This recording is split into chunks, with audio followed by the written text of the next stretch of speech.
Ya, Assalamualaikum warahmatullahi wabarakatuh. Perkenalkan, nama saya Muhammad Adi Taufik Rahman, NIM 18172011196. Saya di sini akan sedikit mereview tentang materi tipologi budaya Panginyongan. Untuk latar belakang sendiri itu, masyarakat pada umumnya mempunyai suatu pola kehidupan yang terbentuk dari setiap kebiasaan anggota masyarakat yang disepakati. Pola-pola kehidupan tersebut menjadi salah satu ciri khas dari suatu masyarakat yang berbeda dengan masyarakat yang lainnya. Dan pengertian dari kebudayaan adalah hasil kreativitas manusia yang digunakan untuk memenuhi kebutuhan jasmani dan rohani. Kebutuhan mencakup kompleksitas ide, gagasan, nilai-nilai, norma-norma, dan sebagai tindakan pola hidup masyarakat dan benda-benda hasil karya manusia. Kebudayaan merupakan endapan dari kegiatan dan karya manusia. Ia tidak lagi diartikan semata-mata sebagai segala manifestasi kehidupan manusia yang berbudi luhur seperti agama, kesenian, filsafat, dan sebagainya. Panginyongan adalah sebagai istilah atau kata yang umumnya digunakan oleh orang Banyumas dalam keseharian untuk menceritakan atau menggambarkan tentang dirinya. Kata ini memiliki kata dasar inyong, yang berarti saya atau aku. Panginyongan sendiri mempresentasikan orang-orang atau bahasa atau budaya yang berasal dari wilayah Banyumasan.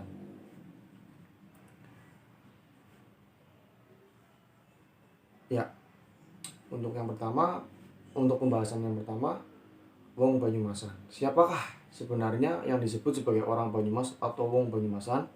Secara geografis, ketika orang menyebut Banyumas, maka yang diingat adalah kabupaten dan karisidenan Banyumas yang meliputi Kabupaten Banyumas, Kabupaten Purbalingga, Kabupaten Banjarnegara, dan Kabupaten Cilacap.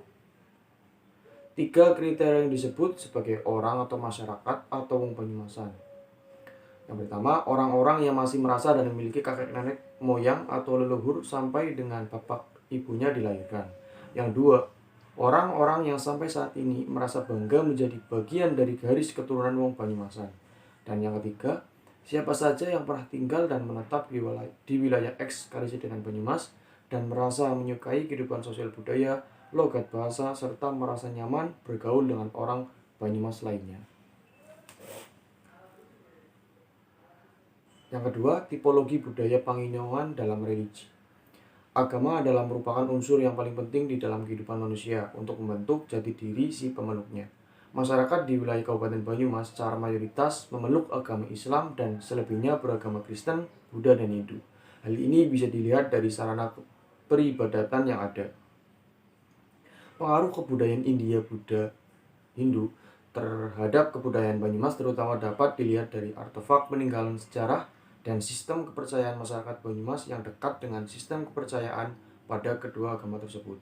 Dalam hal sistem kepercayaan, pengaruh Hindu-Buddha tercermin pada kuatnya kepercayaan animisme, dinamisme, totemisme, dewi-dewi, serta kekuatan-kekuatan supranatural yang datang dari alam dan roh nenek moyang. Islam sendiri di Kabupaten Banyumas terus berkembang di satu sisi, namun di sisi lain, adat dan budaya Banyumas yang sudah lama tertanam dalam keyakinan mereka, sehingga persinggungan dan perpaduan antara Islam dan adat budaya setempat tidak dapat terhindarkan. Demikian pula dengan perkembangan peradaban yang terus berjalan, menuntut dan membentuk Islam yang selalu harus siap terhadap perubahan zaman. Wajah Islam yang berkembang dalam masyarakat Banyumas dapat diklasifikasikan dalam dua kelompok besar, yaitu Islam tradisional dan Islam modern, yang membentuk tipologi agama Islam di Kabupaten Banyumas. Islam tradisional terdiri dari Islam Kejawen, Islam Tarekat, dan Islam Kampung.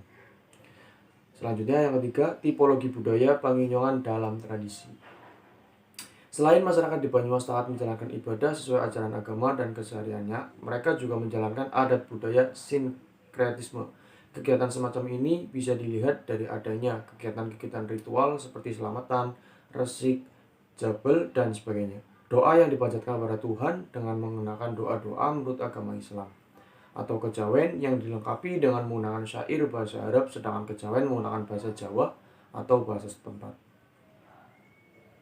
Dalam masyarakat Banyumas terdiri selamatan biasanya dilaksanakan di rumah yang bersangkutan atau yang punya hajat dengan mengundang tetangga-tetangga dekat untuk makan bersama. Tradisi ini sering diistilahkan dengan kenduren, kepungan, wilujengan atau bancakan yang biasanya dilaksanakan pada petang hari atau setelah sembahyang maghrib.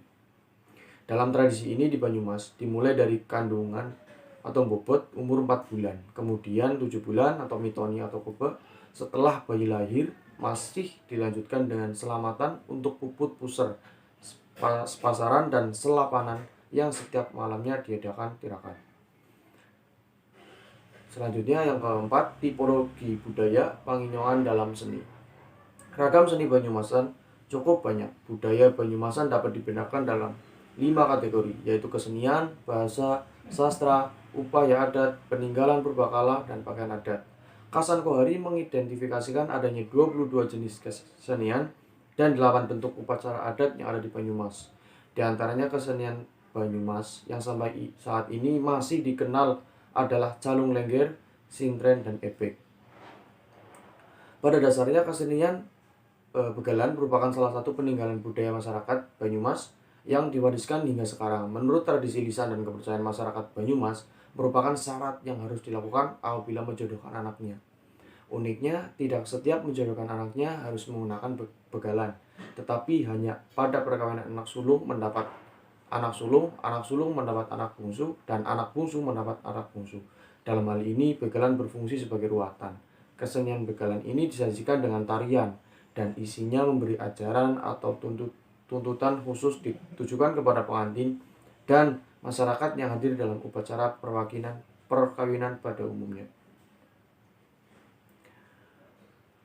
Calung tumbuh subur di berbagai lokus dan didukung oleh hampir semua kelompok masyarakat di wilayah sebaran kebudayaan Banyumasan. Keadaan demikian tentu saja bukan suatu hal yang kebetulan terjadi. Pasti ada sesuatu yang membedakan calung dengan ragam kesenian lain yang berkembang di dalam lokus yang lebih terbatas. Sebab seperti dijelaskan Tolstoy, kesenian adalah kegiatan manusia yang secara sadar dengan perantaraan tanda-tanda lahirlah tertentu dengan tujuan untuk menyampaikan perasaan-perasaan yang telah dihayatinya kepada orang lain. Calung memiliki kekuatan yang menjadikannya dapat diterima dan dinikmati oleh lebih banyak orang Banyumas. Sebagai bahasa dialek Banyumas, calung mampu berfungsi sebagai sarana komunikasi antar warga masyarakat Banyumas dalam konteks yang lebih luas. Ya, yang terakhir adalah kesimpulan dari review materi yang sudah saya paparkan tadi. Masyarakat Banyumas sangat terkenal dengan panginyoan. Panginyoan yang kental ini juga mempengaruhi beberapa aspek seperti religi, tradisi, dan seni. Pengaruh panginyoan di aspek religi yaitu agama Islam menyebabkan Islam terbagi menjadi 2 di Banyumas. Hal ini dikarenakan kuatnya budaya dan juga banyaknya masyarakat Islam di Banyumas, sehingga 2 hal tersebut bercampur menjadi satu dan melahirkan 2 jenis Islam, yaitu Islam modern dan Islam tradisional.